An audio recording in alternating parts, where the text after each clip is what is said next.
السلام علیکم ناظرین، پروگرام دکھ اور سکھ کے ساتھ میں ہوں آپ کا میزبان، آپ کا دوست، آپ کا ہوسٹ تنزیل چودھری۔ اس ٹائم ہم موجود ہیں تھلہ شریف کی درگاہ کے مقام پر۔ میرے ساتھ بزرگ ہستی خواجہ غلام نصیر الدین محمود چشتی نظامی صاحب میرے ساتھ موجود ہیں۔ موجودہ صورتحال میں ملک جس صورتحال سے گزر رہا ہے وہاں پر دین کے ساتھ منسلک ہونا وقت کی اشد اور اہم ضرورت ہے۔ میں اس ٹائم تھلہ شریف درگاہ پر موجود ہوں، میرے ساتھ خواجہ غلام نصیر الدین محمود چشتی صاحب موجود ہیں۔ خواجہ صاحب بتائیے گا کہ اس درگاہ سے لوگ کس طریقے سے فیض یاب ہو رہے ہیں، اور یہ درگاہ کب قیام عمل میں آئی، اور اس درگاہ کا تاریخی حیثیت کیا ہے؟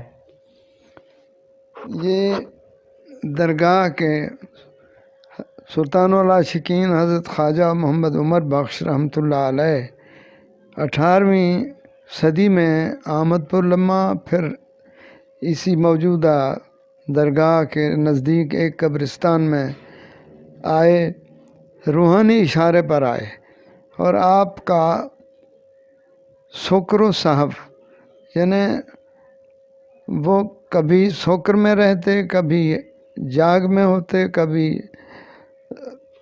سو جاتے، لیکن آپ کی یہ کیفیت، آپ کے اعضاء، آپ کے جسم کے ٹکڑے ٹکڑے ہو جاتے۔ آپ کی یہ کیفیت دیکھ کر بہت سے لوگ آپ کی عقیدت میں آئے۔ آپ حضرت کا یہ عالم دیکھ کر احمد پور کے عبدالرحیم شاہ اور رحیم آباد کے سردار نور محمد گرویدہ تھے۔ آپ نے کرامات کے ذریعے اور قوالی کے ذریعے دین کو پھیلایا، اور آپ کے سخن میں عشق اور محبت کی شمع روشن تھی۔ آپ ہمیشہ لوگوں کو معرفت اور عشق اور سچی عبادت کا درس دیتے تھے۔ آپ کے چچا کا مزار پر انوار خان بیلہ کے نزدیک ہے۔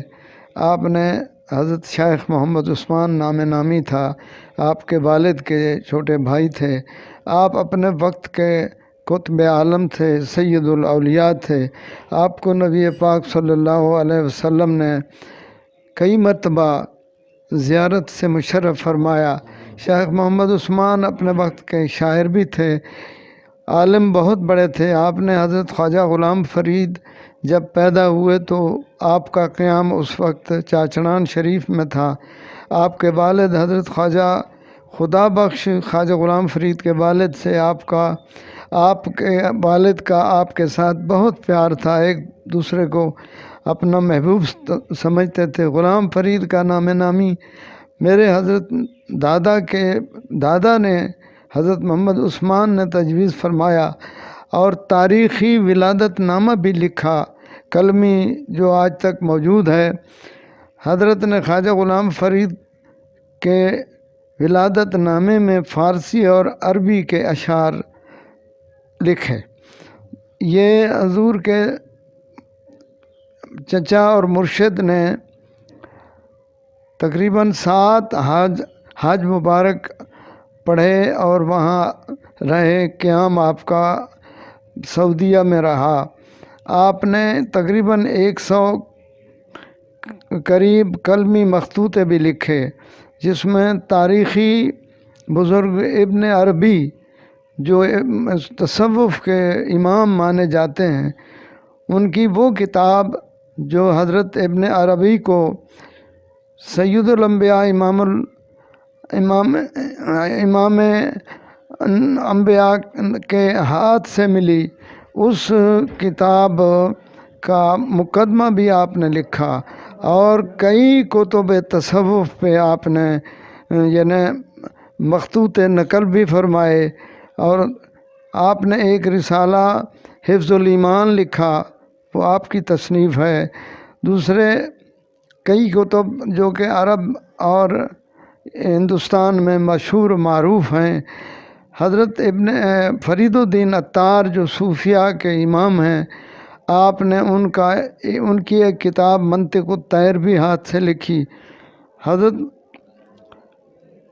مولانا رومی علیہ رحمت، جلال الدین رومی کی کتاب، مشہور کتاب مثنوی رومی پر حاشیہ بھی لکھا، اور اس کی ایک دوسری کتاب بھی لکھی شرح۔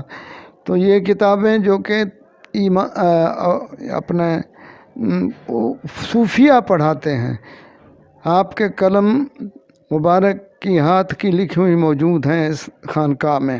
یہ سلسلہ سن 1856 سے شروع ہوا، جو آج تک یعنی پنجاب کے علاوہ بلوچستان تک پھیلا ہوا ہے۔ بلوچستان کے سابق پرائم منسٹر اور سابق گورنر اور سابق ہائی کورٹ بلوچستان کے چیف جسٹس حاجی ہزار خان کھوسا، ان کا خاندان، ان کے سسر کے بھائی، یہ تمام لوگ حضرت کے یعنی سلسلہ بیعت میں شامل ہوئے۔ مرحوم میر ظفر اللہ خان جمالی کی حقیقی پھوپھی کے بیٹے اور ان کا خاندان موجودہ گورنر میر جان محمد جمالی کے والد مرحوم میر نور محمد خان، جو کہ سن 1938 میں بیمار ہوئے، تو حضرت کی خدمت ان کے ماموں لائے تو ان کی 7 سے 8 سال عمر تھی۔ حضور نے میرے نانا جو اس دربار کے پہلے سجادہ نشین بنے اور صاحب خانقاہ حضرت عمر بخش کے حقیقی نواسے تھے، آپ اپنے وقت کے کتب عالم تھے، آپ نے ان کو دعا فرمائی اور دعا دی، نگاہ فقط نگاہ سے ہوتا ہے فیصلہ دل کا، وہ شفا یاب ہو گئے۔ وہ بھی اپنی زندگی میں یہاں حاضری دیتے رہے۔ آج تک جمالی خاندان کی عقیدت اور کھوسا خاندان کے معزز لوگ، جو پاکستان کی پہلی اسمبلی کے MLA تھے، مشہور خان صاحب شال خان، جن کا دادا مرحوم میر دل مراد خان انگریزوں سے لڑتا ہوا شہید ہوا، ان کا خاندان، ان کے 2 پوتے میر سکندر خان، میر شال خان اور خان صاحب سردار خان جو ان کا پوتا تھا، اور ان کی اولاد بھی حضرت خواجہ گل محمد صاحب علیہ رحمت قطب غریب نواز سے دست بیعت میں شامل تھی۔ آج تک یہ سلسلہ چشتیہ بلوچستان تک، اپنے سندھ تک، اور رحیم یار خان ملتان کے اعلیٰ کاریگر مستری اللہ بخش، جس نے بہو مسجد تعمیر کی، اس کے حقیقی بھائی محمد بخش اور ان کے چچا زاد بھائی واحد بخش اور ان کا خاندان، جو کہ عراشی، کاشی اور دیگر فن کاریگری میں مشہور تھا، وہ حضرت کے مریدین میں شامل تھے۔ اچھا حضرت صاحب، یہ بھی بتائیے گا کہ اس درگاہ میں موجودہ صورتحال میں لوگ کن مسائل کو لے کر یہاں پر آ رہے ہیں، مختصر بتائیے گا۔ مسائل تو زیادہ تر روزی کے متعلق، گھریلو پریشانیوں کے متعلق، کہ ہماری یہ پریشانیاں کس طرح دور ہوں، تو ان کو بزرگوں کے بتائے ہوئے ورد بتائے جاتے ہیں، اور سنت نبویہ پہ عمل کرنے کے لیے اور دیگر جو ضروری ہدایات ہیں، جس طرح کے کپڑوں کے متعلق ہو، حجامت کے متعلق ہو، روزی کے بارے میں ہو، دیگر جو پریشانیاں ہیں ان کے متعلق ورد اور وظائف بتا کر ان کی تسلی کی جاتی ہے۔ اس پہ عمل کرنے کے بعد ان کو کافی یعنی مدد مل رہی ہے۔ اچھا خواجہ صاحب، یہ بھی بتائیے گا کہ آپ کا یہاں پر بیٹھنے کا شیڈول کیا ہے؟ اب روزانہ کی بنیاد پر مریدان آپ سے ملنے کے لیے آتے ہیں؟ میں صبح 10 سے 9 بجے آ جاتا ہوں، 2 بجے تک بیٹھتا ہوں۔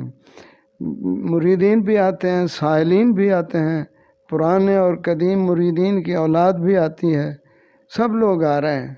بڑی مریدین کی تعداد یہاں پر تھلہ شریف کے مقام پر موجود ہے۔ آپ خواجہ نصیر الدین چشتی نظامی صاحب کی گفتگو سن رہے تھے۔ اسی کے ساتھ مجھے اور میرے ساتھی ہوسٹ ابو بکر عباس کو اجازت دیجیے گا۔ اللہ تعالی ہم سب کا حامی و ناصر ہو۔ اچھا خواجہ صاحب سے جو ہے ہم مزید کچھ کہنا چاہ رہے ہیں، ان سے جانتے ہیں۔ میرے والد ماجد 2.5 سال عمر میں یتیم ہوئے۔ آپ بڑے متبحر عالم تھے، آپ کو اپنے پیر و مرشد نے بہت بڑا علامہ فرمایا۔ آپ نے سن 51 سے 56 تک علامہ کاظمی وقت کے جید عالم غزالی زماں کے ہاں رہے، اور آپ نے ہندوستان کے ایک بہت بڑے عالم دین مولانا انور کاشمیری کے شاگرد مولانا واحد بخش کے ہاں جملہ علوم پڑھے تھے۔ ان کے بعد آپ نے دورہ حدیث آپ کے مرشد کے مطابق پاکستان کے محدث اعظم حضرت مولانا سردار احمد قادری چشتی کے ہاں لائل پور میں سن 58 میں دورہ حدیث پڑھ کر تھلہ شریف آئے اور اپنے پیر و مرشد حضرت خواجہ گل محمد صاحب علیہ رحمت کے حکم پر یہاں آستان کا تمام نظام سنبھالا۔ خواجہ محمد عبدالحمید ابن خواجہ محمد بخش نامی تھا۔ جی بالکل، آپ بڑی مفصل گفتگو سن رہے تھے حضرت خواجہ غلام چشتی نظامی اویسی صاحب کی، جو آپ کو موجودہ صورتحال کے مطابق مذہبی حوالے سے بھی اپنے خیالات کا اظہار فرما رہے تھے۔ اسی کے ساتھ مجھے میرے ساتھی ہوسٹ ابو بکر عباس کو اجازت دیجیے گا۔ اللہ تعالی ہم سب کا حامی و ناصر ہو۔